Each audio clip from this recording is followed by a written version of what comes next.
আসসালামু আলাইকুম রহমতুল্লাহ তাআলা বরকাতু। আসসালাতু আসসালামু আলাইকা ইয়া সাইয়্যিদা রাসূলুল্লাহ, আসসালাতু আসসালামু আলাইকা সাইয়্যিদা হাবিবাল্লাহ, আসসালাতু আসসালামু আলাইকা আশরাফিল মুজনিবিন, আসসালাতু আসসালামু আলাইকা রাহমাতাল লিল আলামিন। বন্ধুরা আমার, ভিডিওটি ভিঙ্গু আঙ্গিকে সকলে শুনবেন এবং শেয়ার করার চেষ্টা করবেন। আমরা মুসলমান আত্মসমর্পণকারী দল। আমরা আত্মসমর্পণ করেছি মহান মালিকের নিকট, আল্লাহ রসুলের নিকট, আহলে বাইতের নিকটের মাধ্যমে, নায়েব রসুলদের নিকটের মাধ্যমে আমরা আত্মসমর্পিত হয়েছি মহান মালিকের কাছে। আমরা সরাসরি মহান মালিককে পাইনি।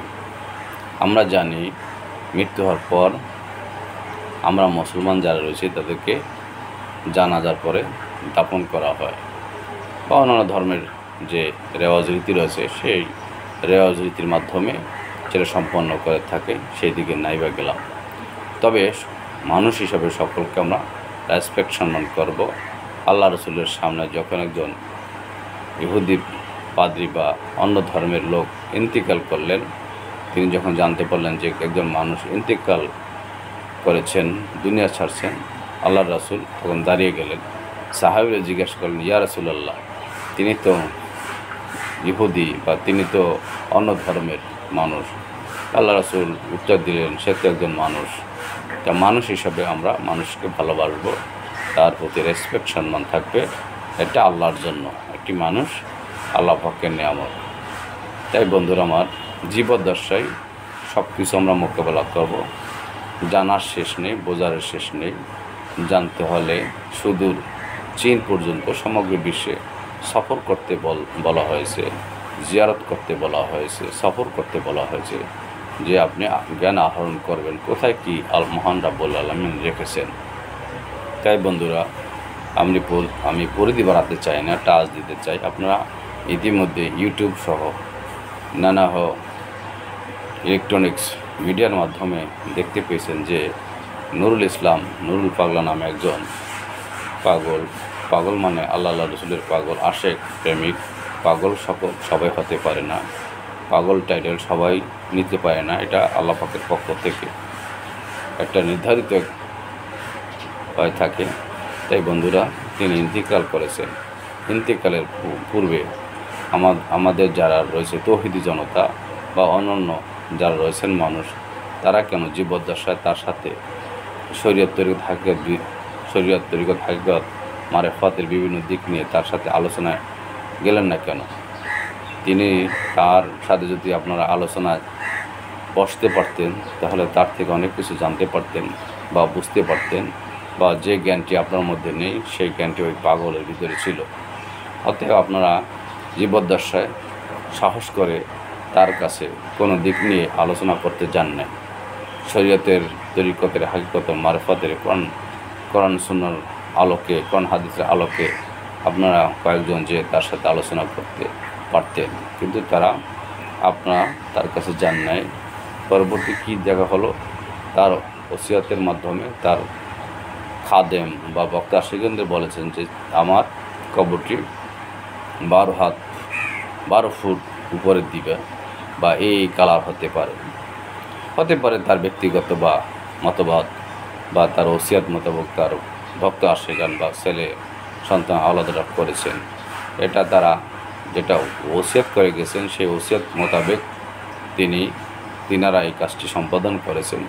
পরবর্তীতে যাদের এটা ভালো লাগে না, তারা সেটা ভিডিও দিয়েছেন এবং পর্যায়ক্রমে এটা সংস্কারের মাধ্যমে আবার ছোটো করা হয়েছে। তার এক সপ্তাহ পরে আমরা দেখলাম সেইখানে শুক্রবার জুম্মার পূর্বে বা পরে হোক, কয়েক দলের নেতারা সেখানে আলোচনা করেছেন। আলোচনার একটা পর্যায়ে তৌহিদি জনতার মধ্যে একটা বিস্ফোরক হয়েছে। সেখান থেকে long March two Nurul Islam পাগলের বাড়িতে আমাদের যেতে হবে। লং মার্চ করতে হবে নুরুল ইসলাম পাগলের বাড়িতে। যাই হোক, বাড়িতে যে আপনার সেখানে ইট পাটকেল দিয়ে বাড়িটি ভেঙে দিলেন, ওই কবর ভেঙে দিলেন এবং বাড়ির আসবাবপত্র যা আছে সব পুরোই দিলেন। আসবাবপত্র সহ জিনিসপত্র যা কিছু ছিল, টাকা পয়সা, স্বর্ণ অলংকার থাকতেই পারে। একটা প্রতিষ্ঠিত দরবার, সেই দরবারে অনেক কিছুই থাকতে পারে, সব কিছু চুরি হয়ে গেল। অনেক মানুষকে আপনারা 30 থেকে 35 জন মানুষদেরকে আপনারা পিটালেন, কয়েকজন মানুষ সেখানে ইন্তেকাল করেছেন খাদেম সহ। এটা অত্যন্ত দুঃখজনক এবং ন্যক্কারজনক ঘটনা। এবং শেষ পর্যন্ত সেই আশিক রসুল, আশিক প্রেমিক বান্দাকে, আল্লাহর প্রিয় বান্দাকে আপনারা কবর থেকে উঠালেন, উঠিয়ে তাকে বেদরক পেটানোর পরে দেখতেছেন যে লাশটার কিছু হয় নাই, 25 দিন মারা গেছে। তার পোশাক আশাক, তার চেহারা সুরত সব কিছু অ্যাজ ইট ইজ, সব কিছু, কোনো কিছু হয় নাই। মালিকের, মহান মালিকের দয়া। তারা আপনারা কী করলেন? হুজুগে পাবলিক, তাদের বয়স দেখলাম 15 থেকে 20 বছর, আর ব্যবুজা মানুষ, তাদের বুঝ হয় না এখনও। বুঝ হলে এই ঘটনা ঘটাতে পারতেন না, বা এই ঘটনার পিছনে যারা ইন্ধন দিয়েছেন তারাও ব্যবুজ। আমি মনে করি তাদের এখন পর্যন্ত সেই জ্ঞান হয় না। যাই হোক বন্ধুরা, তাদের সেই ইসলাম পাগলকে কবর থেকে তোলা হলো, ঔদ্ধত্যপূর্ণ আচরণ করা হলো, তার বাড়িঘরের উপরে হামলা দামলা, তার বাড়িঘরের উপরে উঠে তারা নাচানাচি শুরু করে দিল। এটা বহির্বিশ্বে ছড়িয়ে গেছে, এটা নেট দুনিয়া ভাইরাল হয়ে গেছে যে আমরা মুসলমান জাতি কতটা খারাপ, আমরা মুসলমান জাতি কতটা নিকৃষ্ট, আমরা মুসলমান জাতি কতটা বেপরোয়া, আমরা মুসলমান জাতি কতটা খারাপ হতে পারি। একটা মানুষ মারা গেছে 25 দিনের পর, তাকে কবর থেকে উঠিয়ে আবার রাস্তার ভিতরে নিয়ে তাকে আগুন দিয়ে পুড়িয়ে দিলেন। আচ্ছা, আমরা জানতাম না নুরুল ইসলাম, নুরুল পাগলা নামে একজন পাগল বাংলাদেশে আছে কি, কিন্তু আল্লাহ তাআলার শান ও শওকত, আল্লাহর মহিমা, সেখানে নুরুল ইসলাম বা নুরুল পাগলা বা আশিক রসুল, আশিক অলি, তিনি তার ওই জায়গায় খাঁচাটা শুধু রেখে গিয়েছেন। খাঁচাটাকে স্মৃতি হিসাবে রাখতে বলেছিলেন সম্ভবত তার অনুসারীদেরকে, ভক্তদেরকে, কিন্তু তিনি তো সেখানে নেই, তিনি তো চলে গেছেন মহান মালিকের সান্নিধ্যে। আজকে সমগ্র বিশ্বে আজকে সে নুরুল ইসলাম, নুরুল পাগলার নাম এমনকি ছোট বাচ্চারাও জানে। একটা কথা মনে রাখবেন যে পাগল মরলে বাতি জ্বলে, মোল্লা মরলে জ্বলে না।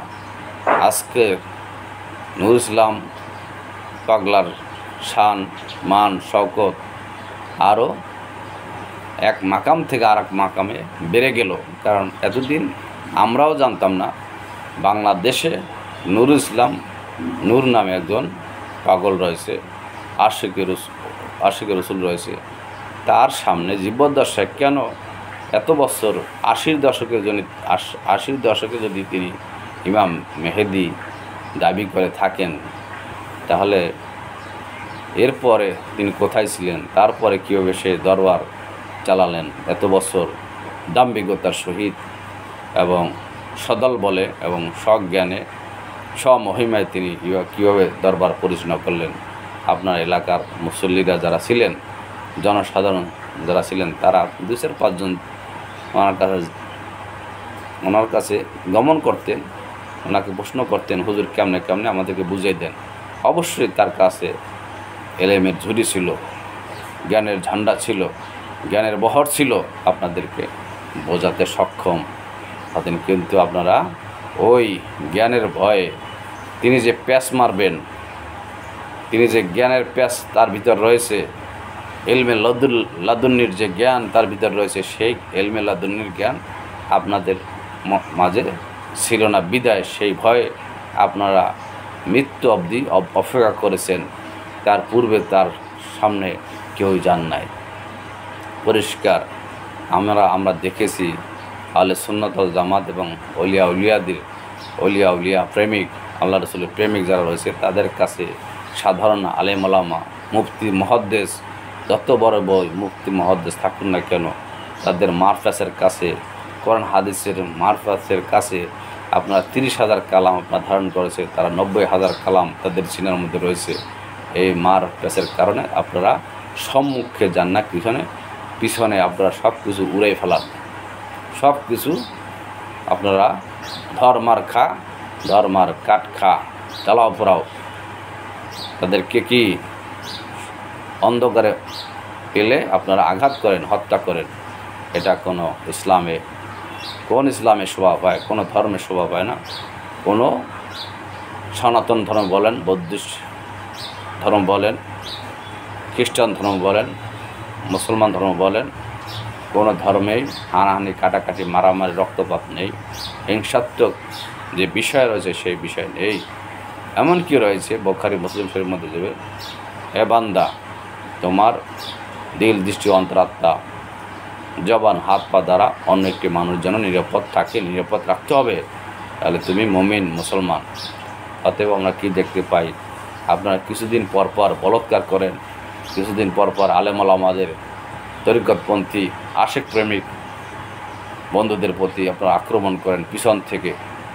আপনারা জ্ঞানে তাদের সাথে কোরআন হাদিসের বাহাসে আপনারা হেরে যান, তারপর আপনারা নীল নকশা নিয়ে তাদেরকে হত্যা করার ষড়যন্ত্রে লিপ্ত হয়ে যান।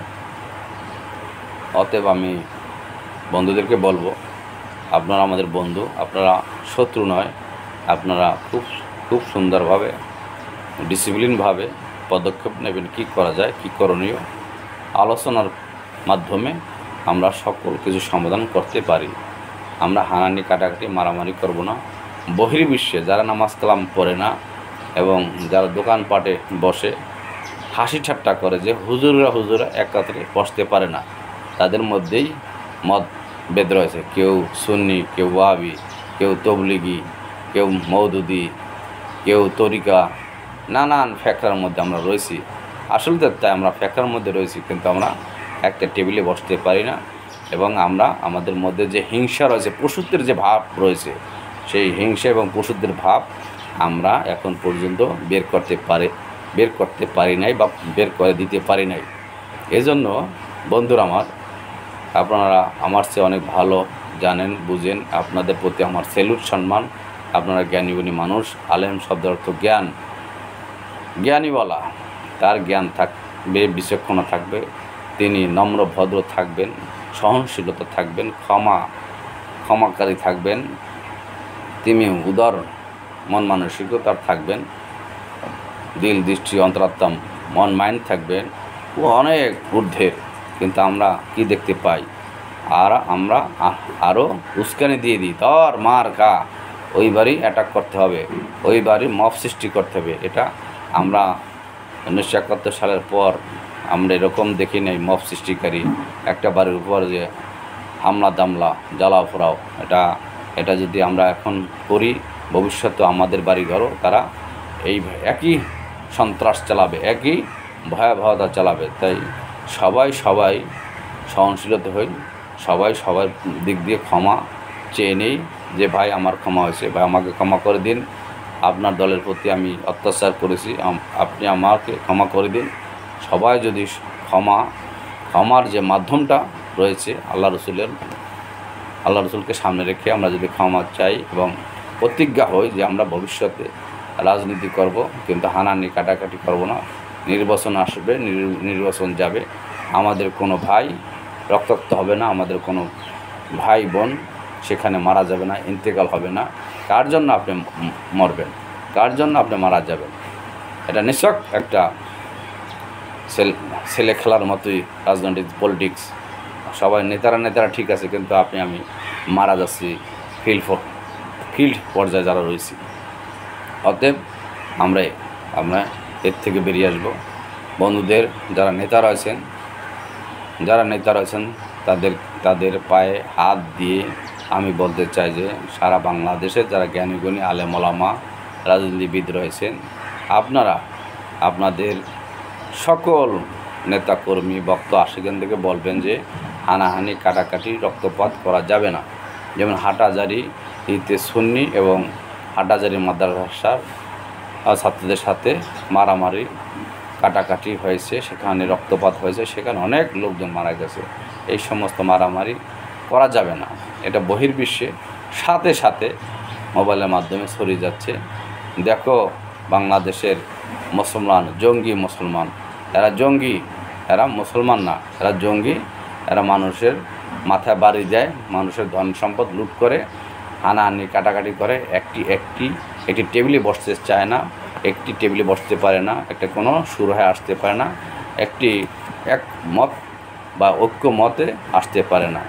তাহলে আমরা যদি ঐক্যমতে না আসি, তাহলে আমাদের মধ্যে বুঝতে হবে যে আমাদের মধ্যে হিংসা বিদ্বেষ রয়েছে। আর হিংসা বিদ্বেষ যদি থাকে, তাহলে আপনার আমার বলে রাখি বা শুনে রাখুন, আপনার আমার আমল এখলাস মহান রাব্বুল আলামিন কবুল করবেন না, আল্লাহ রসুলও কবুল করবেন না। অতএব যতবারে আপনি মুফতি মুহাদ্দিস আলেম ওলামা হন, আপনাদের প্রতি স্যালুট সম্মান। আপনার এর থেকে বেরিয়ে আসবেন। সত্য কথা বলি, সৎকর্ম করি, সৎভাবে জিন্দেগি পরিচালনা করি। আমি চুরি বাটপারি চিটারি না করি। আমি যে কোনো একটা কাজ করি, ভালো কাজ করি, সেই কাজের মধ্যে আল্লাহ পাক রহমত বরকত দান করবে। আমি কি করব না, চিটারি করব না, বাটপারি করব না, লুচ্চামি করব না, বদমাশি করব না। আমি সত্য ন্যায়ের পথে চলবো, সৎভাবে জিন্দেগি পরিচালনা করব। তাহলে আমি কামিয়াবি লাভ করব। এই দুনিয়া আসা যাওয়া সার্থক হবে। আর এই দুনিয়ায় কেউ চিরকাল থাকতে পারবে না, এখান থেকে চলে যেতে হবে। আপনার আমল, আপনার কি দর্শন, কি ভীষণ, কি দুনিয়ায় কারে কোন জায়গায় কোন প্যাচে ফেলে দিয়েছিলেন, কোন প্যাচ দিয়ে তাকে মারধর করেছিলেন, কোন প্যাচ দিয়ে তাকে মব সৃষ্টি করেছিলেন, তিনি অসহায় ছিলেন। আর অসহায়ের বেলায় আল্লাহ রসুল বেকার। মজলুমের প্রতি অত্যাচার করবেন না আপনারা। আপনাদের প্রতি সবিনয় অনুরোধ করছি। আমার আলোচনার বিভিন্ন দিকে চলে গেছে, আমার আলোচনায় কেউ কষ্ট নেবেন না। আমার আলোচনায় আমরা যদি সত্য কথা না বলি, সত্য তুলে না ধরি, মানুষ কি জানবে, কী বা বুঝবে? তাই সত্য আমাদেরকে উদ্ঘাটন করতে হবে। সত্য আপনাকে আমাকে সামনে নিয়ে আসতে হবে এবং আল্লাহ রসুলের সত্য বাণী ক্যারি করতে হবে। আর যদি আল্লাহ রসুলের সাফাত যদি আপনার আমার না দরকার হয়, তাহলে আপনারা এগুলো করেন। তাহলে একটা সময় বুঝতে পারবেন যে আপনার এই দুনিয়া আপনি শাস্তি ভোগ করবেন, পরবর্তীতেও আপনার শাস্তি অবধারিত। সেটা বন্ধু 100% আপনি ধরে রাখুন। আপনার এই জগতেও আপনার শাস্তি, ওই জগতে আপনার শাস্তি, ওই জগতেও পারের কান্ডারি দিনের নবী মুহাম্মদ মুস্তাফা সাল্লাল্লাহু আলাইহি ওয়াসাল্লাম আহলে বাইতের মুর্শিদ ছাড়া আপনাকে কেউই সুপারিশের ওই জায়গায় আর কেউ সুপারিশের কেউই এখতিয়ারের মধ্যে নেই। এখতিয়ার একজনই রয়েছে, আল্লাহ রসুলের কাছে।